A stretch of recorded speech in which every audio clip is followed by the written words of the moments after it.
So now, ladies and gentlemen, live and in colour, it's Mr. Wayne Lovejuice.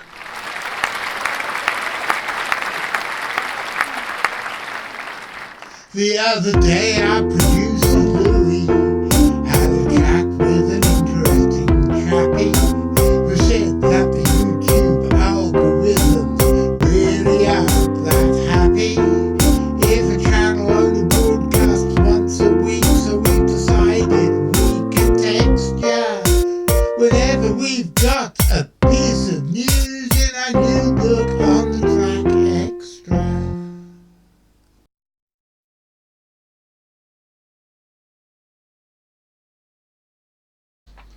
Well, ladies and gentlemen, it's Sunday afternoon. Richard and I have got our book reviewing hats on, and so welcome to another episode of On the Track Extra. Some months ago, a friend of the show, Mick Holland, said that he wanted more book reviews. So now, whenever Richard's here, we do 3 or 4 or 5 book reviews which we can put into the can and use for On the Track Extra. And today is one of those days. So, Richard, what are we talking about today? We're talking about the absolute classic Alien Animals by Janet Bord and her husband Colin. Fantastic book. Now, do you remember the old part where The Unexplained?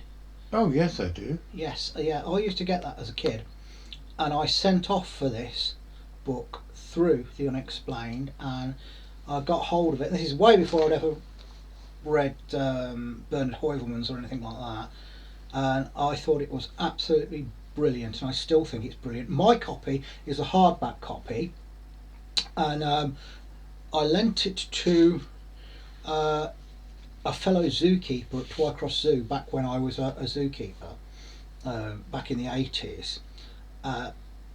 Because she wanted to read it, and her husband was the giraffe keeper who in subsequent years got headbutted to death by an elephant, but she dropped it out of the window and he reversed over it, so the inside cover on my hardback has got a tyre mark there where Roy, the late giraffe keeper from Twycross Zoo, ran over it. There's nothing I can say to that, Richard. But I tell you what I liked about the book so particularly much was that it had both flesh and blood and obvious zoo form creatures sort of side by side, and explained that they're both part of the landscape of even modern Britain. And I thought it was an absolutely fantastic book. I can't fault it. I was particularly interested in the snippets of things which happened in Devonshire, like a ostrich-like creature seen running across the road at Lewdown in West Devon, and things like that. I find totally fascinating. What's your best bit in it, Rick?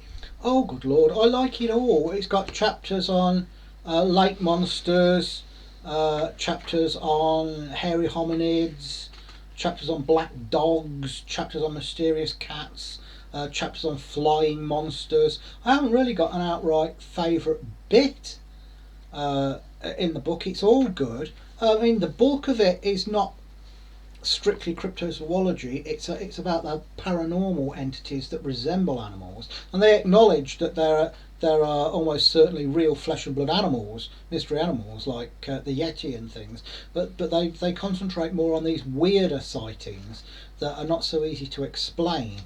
And it was the first book of its kind dealing with that I'd ever read, and I found it completely captivating. And it's got the famous picture of the medium Franek Kluski there manifesting a nightjar on his head, apparently.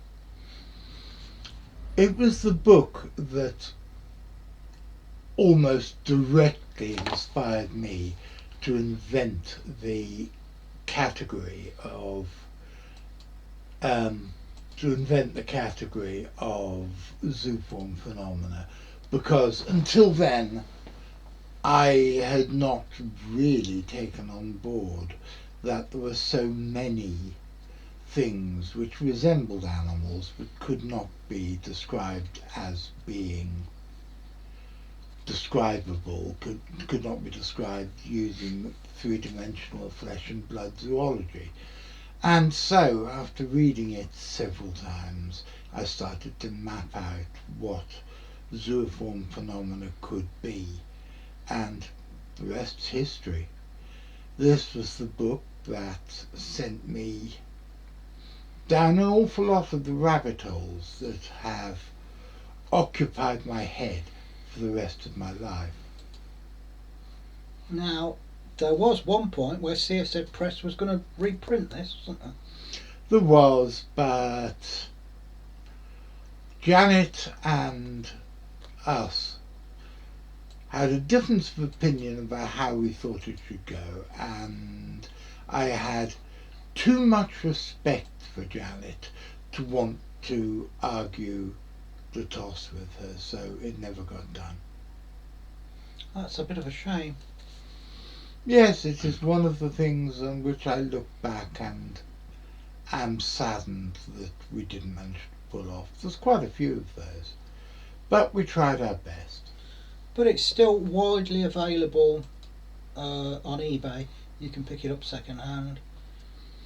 One of the things that I think you should be aware of, mustn't massacre the English language, of which I think you should be aware, is, like Richard says, there is a hardback edition.